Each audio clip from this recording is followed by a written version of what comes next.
do a couple of things that I think is worthwhile discussing and exploring what other things we should or shouldn't do. So Excellent. overspending is one such thing. We need to have a savings buffer.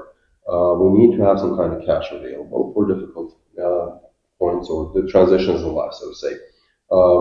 And what are the things, what are the mistakes you've come across when people are kind of too much consumption, too much overspending? What might happen? Excellent question, Samson John. Yes, definitely overspending is an issue. And in fact, a lot of credit card companies are preying on young people in colleges. They go and encourage people to spend on credit cards. So, my most important message to my clients is that do not spend money you do not have, right? So, how do you overspend? You spend money you don't necessarily have.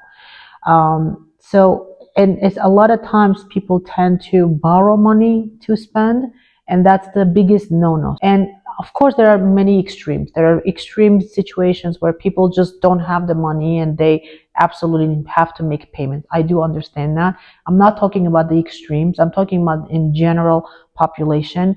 As a rule of thumb, you want to spend less than you earn. That's basically the magic pill, right? That's the magic of becoming wealthy. Oftentimes there is this big misconception that you must make a lot of money in order to become wealthy, and that's the furthest from the truth. What's important is to spend less than you earn. As long as you can do that, spend less than you earn, then you have the potential to become wealthy. You don't need to make lots of money to do so. I've seen people who were making, again, this is a US standards, this is what I know. So I just want to share what I know. In my practice of over 25 years of working with individuals and families, I've seen situations where people were making over $1 million a year, but they were spending 1,000,001, let's say, right? So it doesn't matter if you're making 1 million, but you're spending $1,000,001. Technically, you're in the red. But if you're making even as little as $60,000 a year, in U.S. standards, $30,000 a year.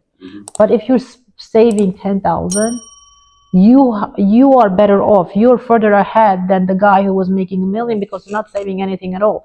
So I had a lot of times, a lot of situations, people came in closer to their retirement years, which is, the standard retirement age is around 65 in the U.S. And around in their 50s, mid 50s would come to me and say, okay, I'm ready to retire.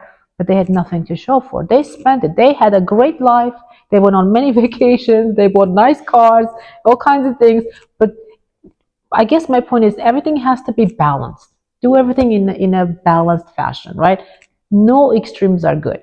People don't realize when you're buying something on a credit card, by the time you pay off this card, it will probably cost you twice as much or even larger amount of money than what you actually paid for it, what the original cost was. So be aware of the interest rates, understand how interest rates work, and also understand the difference between a simple interest and compound interest, I think.